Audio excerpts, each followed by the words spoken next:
मंडळी, आता आपण आलो आहोत सारनाथला, जिथे बुद्ध धर्माची स्थापना झाली. तर पाठीमागे सारनाथ बुद्धांचं जे स्टॅच्यू आहे तो मला इथून दिसतोय. तर आपण आता आत जाऊया आणि जी काही इथली इन्फॉर्मेशन असेल ती मी तुम्हाला देण्याचा प्रयत्न करेन.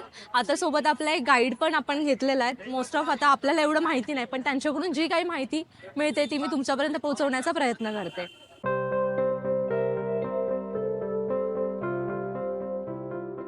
आप लोग कहाँ से आए?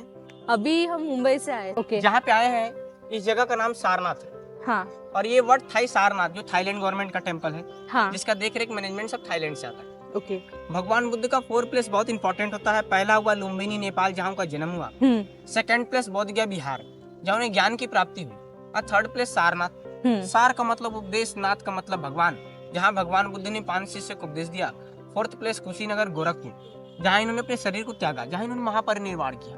ठीक है। जब इन्हें बोध गया बिहार में ज्ञान की प्राप्ति हुई, अपने 5 शिष्य को उपदेश वहीं बोध गया बिहार में देना चाह रहे थे। ओके. पर कुछ कारण से इनके शिष्य नाराज हुए। उसके बाद पैदल यात्रा किया, काशी विश्वनाथ सारनाथ में आ गए। और सारनाथ में आए तो बैक साइड में टेम्पल के बाहर में एक 50 मीटर दूरी पे स्तूपा है। ओके. जिसे हम लोग धामे की स्तूपा के नाम से जानते हैं। ओके. जहाँ पे भगवान बुद्ध चबूतरे बैठ के उपदेश दिए। और कलिंग युद्ध के बाद सम्राट अशोक जब बौद्ध धर्म को अपनाया तो उन्होंने निशानी के तौर पे उसे बड़ा बनाया।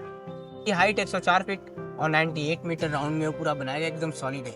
उसके अंदर कोई खिड़की, कोई दरवाजा नहीं। जैसे हम लोग शिवलिंग की पूजा करते वैसे बुद्धिस्ट लोग उसकी पूजा परिक्रमा करते। सामने में बैक साइड में इधर में पीपल का पेड़ दिख रहा है। हाँ, ये वाला. हाँ, इसे बोधि वृक्ष कहते हैं। ओके. जो ओरिजिनल नहीं है। ओरिजिनल नहीं है. ओरिजिनल इसका बोध गया बिहार में है।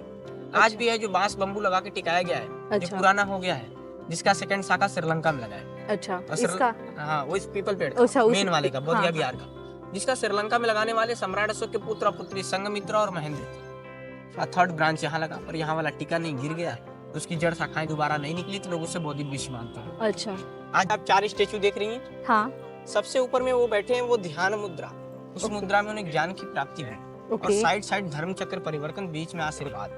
हाँ. इनकी अलग अलग मुद्राओं में प्रतिमा बनाई जाती है। इस पे लिखा गया है बुद्धम शरणम गच्छामि, धम्मम शरणम. शरणम गच्छामि, संगम शरणम गच्छामि। बुद्ध की शरण में जाइए, धर्म के राह पे चलिए और संग में सबको साथ मिला चलिए। ओके. इधर बैक साइड में देखेंगे स्तूपा। जहाँ अच्छा, पे वो बड़ा वाला। हाँ. उसी जगह उन्होंने सही लाख, वो स्तूपा पे. हाँ, उसी जगह उन्होंने बैठ के उपदेश दिया। और सम्राट अशोक ने बनाया। पर वहाँ पे 20 रुपए का ऑनलाइन टिकट लगता है, वो लेके आपको अंदर अपने से विजिट करना। 20 रुपए का ऑनलाइन टिकट है. ओके.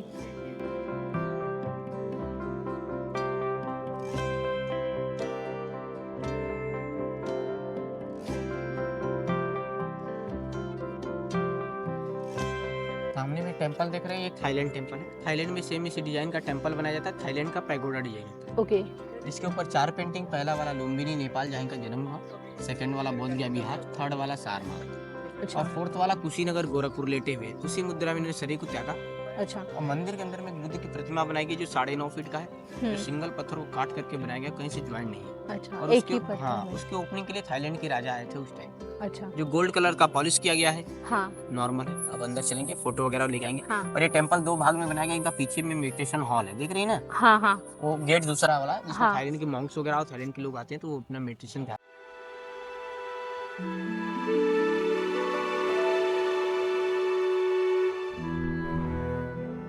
थाई टेम्पल मध्ये प्रवेश करताच समोर आपल्याला भव्य मूर्ती पाहायला मिळते आणि त्या व्यतिरिक्त इतर लहान मूर्ती देखील दिसतात. या सोनेरी रंगाच्या मूर्ती दिसायला खूप सुरेख होत्या. हे मंदिर जेवढे सुंदर होतेच तेवढेच मंदिरासमोरील परिसर सुंदर व अप्रतिम होता. ये भूमि स्पर्श मुद्रा, जब भगवान बुद्ध बोध गया बिहार में ज्ञान की प्राप्ति किए, हाँ. तो उन धरती को टच करके आशीर्वाद ले रहे थे। उस मुद्रा में इनकी पेंटिंग बनाई। अच्छा, तो ऐसे उन्होंने हाथ जो टच किया है वो हाँ. भूमि. स्पर्श. अच्छा, भूमी स्पर्श मुद्रा. यानंतर आम्ही इथे लगतच असलेल्या बुद्ध फाउंटन गार्डनला भेट दिली. इथे प्रवेश करताच फुलांचा सुंदर बागेमध्ये असलेल्या सोनेरी रंगाच्या अशोक चक्राच्या प्रतिकृतीने आमचे स्वागत केले.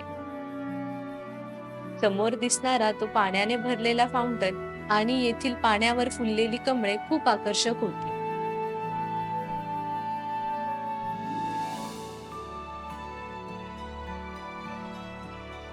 समोर एक उंच अशी मूर्ती दिसली, जवळपास 86 फूट उंच असलेली भगवान बुद्धांची ही उंच मूर्ती त्यांच्या महान कार्याची प्रतिकृतीच म्हणावी लागेल.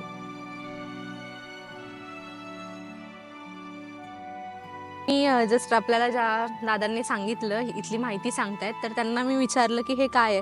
जसं आपल्या मंदिरामध्ये चुनरी किंवा असं आपण देवाला वाहतो, तसंच जे बुद्ध प्रेमी आहेत, अनुयायी आहेत बुद्ध, ते इथे आले का दर्शनासाठी, तर हे खाता म्हटलं जातं ह्याला. हे इथं असं बांधलं जातं. तर मंडळी, एक गोष्ट मला इथे आल्यावरती जाणवली, जे हे यांनी गार्डन मेंटेन केलं आहे आजूबाजूला, आणि हे पाण्याचं जे इथे तळं आहे छोटंसं, ह्या सगळ्या गोष्टींमुळे म्हणजे एवढं झाडं वगैरे ते आहेत ना. बाहेर जेव्हा आम्ही येत होतो तेव्हा खूप हीट वाटत होती, आम्हाला खूप गरम होत होतं. पण इथे आल्यावरती एक प्रकारचा थंड वारा लागतो ना, म्हणजे असं गारवा जाणवतो आम्हाला खूप. आणि इथे जे गार्डन्समध्ये फुलं वगैरे लावलेत, फुलझाडं जे आहेत, अक्षरशः म्हणजे पाहून मनच एकदम प्रसन्न झालं. म्हणजे ती फुलं एवढ्या वेगवेगळ्या प्रकारची, आणि ह्या एवढं बोलतात ना, ह्या सिटीमध्ये म्हणजे मी आल्यापासून पहिल्यांदा पाहिलेत की ह्या गार्डनमध्ये एवढी फ्लावर्स ज्यांनी लावलेत आणि ते मेंटेन ठेवलेत. हाँ, अशोक चक्र जो सामने में वहाँ पे देखिए है, हाँ इसमें 24 सीढ़ियाँ होती, 24 घंटे को दर्शाती है। हाँ, और ये 4 सिर होते हैं, दिखाई 3 देते हैं, हमेशा पीछे एक सेंटर पीछे एक रहता है. हाँ, पर ये ओरिजिनल नहीं, ओरिजिनल आपका म्यूजियम है। और ये स्तूपा के बगल में से खुदाई के दौरान ये पाया गया था। जब स्तूपा बनाई गई. स्तूपा बना, उसके बाद सम्राट अशोक के जाने के बाद जब दूसरा शासन आया यहाँ पे, हाँ, ब्रिटेन शासन, हाँ. उन्हें अगल बगल खुदाई किया, तो उसके बाद ये पाया गया कि पिलर वाला आज भी भाग स्तूपा के बगल में शीशे के अंदर में घिरा हुआ है। ओके. और ये इतना वाला भाग तो म्यूजियम। ये अभी बनाया है, जो ये ओरिजिनल replica है वो म्युझियम में. तर मंडळी, आपल्याला जी ह्या प्लेसची माहिती जी सांगितली आहे, गौरव तिवारी दादांनी सांगितले, तर तुम्ही इथे आलात तर त्यांना कॉन्टॅक्ट करू शकता. तर भैया, आपने बहुत अच्छे तरीके से हम लोग को समझाया, हम लोग को गाइडेंस किया. और हम, अगर कोई आना चाहता है यहाँ पे, आप उनको भी गाइड कर सकते हो. तो आपका कॉन्टैक्ट नंबर उनको बता दीजिए. 6387806314। ओके. तर नक्कीच या दादांना कॉल करा. इथे आल्यावरती खूप छान प्रकारे त्यांनी हँडल केल्या सगळ्या गोष्टी. म्हणजे आल्यापासून तर माहिती सांगण्यापासून, ऊन लागतंय तर तुम्ही सावलीत या, म्हणजे असं खूप काळजी घेतली आणि खूप चांगल्या प्रकारे आम्हाला समजावून सांगितलं. माहिती तर तुम्हाला आता कळालीच असेल मंडळी, दादांनी सांगितली आहे ती. आणि इथे आल्यावरती नक्कीच दादांना कॉन्टॅक्ट करा. दादांचं नेचर पण खूप छान आहे. सारनाथमधील बाग आणि थाई टेम्पल पाहिल्यावर आम्ही निघालो येथील म्युझियम पाहण्यासाठी, जिथे भारतातील राष्ट्रीय आणि पुरातन चिन्हे आणि कलाकृतींचे अवशेष संग्रहित केलेले आपल्याला पाहायला मिळतात. या म्युझियमच्या आवारात प्रवेश करताच समोर भव्य अशी बाग पाहायला मिळते. येथे एंट्रीलाच एक कला दालन आहे, जिथे आपल्याला वेगवेगळे प्राचीन अवशेष ठेवलेले पाहायला मिळतात. संग्रहालयात प्रवेश करताच सारनाथमधील स्तंभ आणि त्या काळच्या खऱ्या अशोक चक्राचे अवशेष पाहायला मिळतात.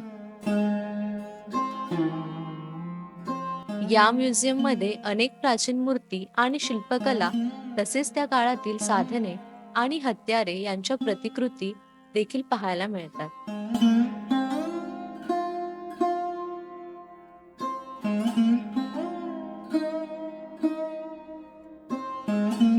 सोबतच ठेवलेल्या स्क्रीन्सवरती तुम्ही त्या शिल्पकलांची माहिती घेऊ शकता.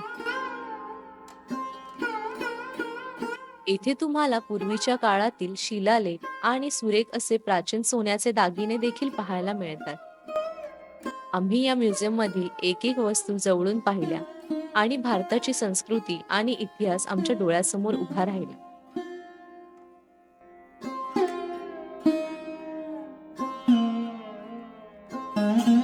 म्युझियम पाहून झाल्यावर आम्ही जवळच असलेल्या बौद्ध स्तूपा पाहण्यासाठी निघालो.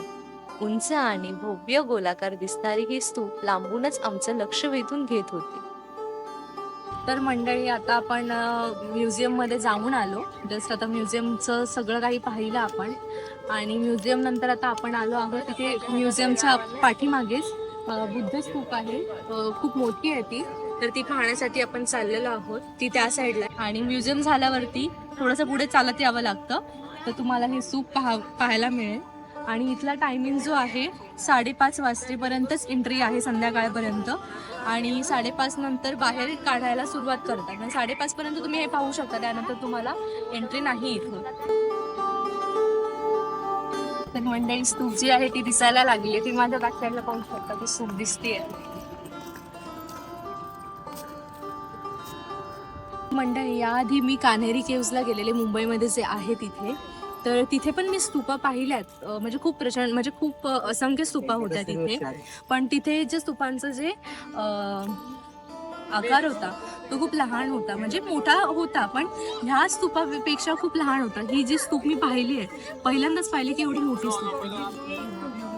स्तूपाजवळ आम्हाला प्राचीन बौद्ध वसाहतीचे अवशेष पाहायला मिळाले. जवळपास 600 फूट उंच असलेली ही स्तूप पाहताना खूप भव्य दिसत होती. या सर्व वास्तू जवळून पाहताना येथील प्राचीन बौद्ध परंपरेचा आभास आम्हाला झाला.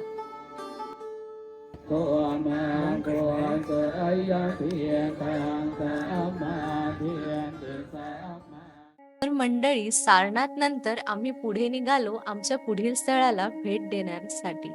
आता आपण आलो आहोत सर्ववेद महामंदिर धामला, जिथे मेडिटेशन साठी हे मंदिर खूप प्रसिद्ध आहे आणि मोदीजींच्या हस्ते इथलं उद्घाटन झालंय. तर जस्ट आता बाहेरूनच मी म्हणजे जस्ट रस्त्यावरती आम्हाला ऑटोवाल्याने सोडलं, असं पाहिल्यावरती एकदम मन शांत झालं. म्हणजे असं बघतच राहावं वाटतं, एवढं सुंदर आहे. तर तुम्ही पाहू शकता त्याच्यावरती मंदिरावरती जे लाईट्स वगैरे लावलेले आहेत त्याने किती सुंदर दिसतंय मंदिर. स्वरवेद महामंदिर हे वाराणसीमध्ये बांधलेले 7 मजली हिंदू मंदिर असून हे जगासाठी सर्वात मोठे मेडिटेशन सेंटर असल्याचा दावा केला आहे. या मंदिराच्या बांधकामास 1000 कोटी रुपये खर्च झाले असून या मंदिराचा विस्तार सुमारे 3 लाख स्क्वेअर फूट पसरलेला आहे. यामध्ये एका वेळी 20,000 लोक बसू शकतात.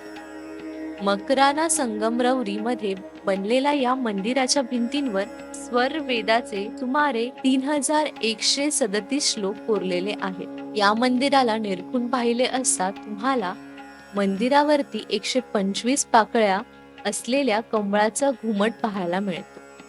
असे हे भव्य आणि सुरेख मंदिर जागरूक ध्यान अभ्यासासाठी संशोधन केंद्रस्थान बनलेले आहे. मंदिरात प्रवेश करताच इथल्या पॉझिटिव्ह वाइब्सने मन एकदम शांत झाले. मंदिरातील सजावट आणि नक्षीकाम तसेच मंदिरातील रोषणाई आणि सीलिंग वरील डेकोरेशन एकदम युनिक आणि आकर्षक होते.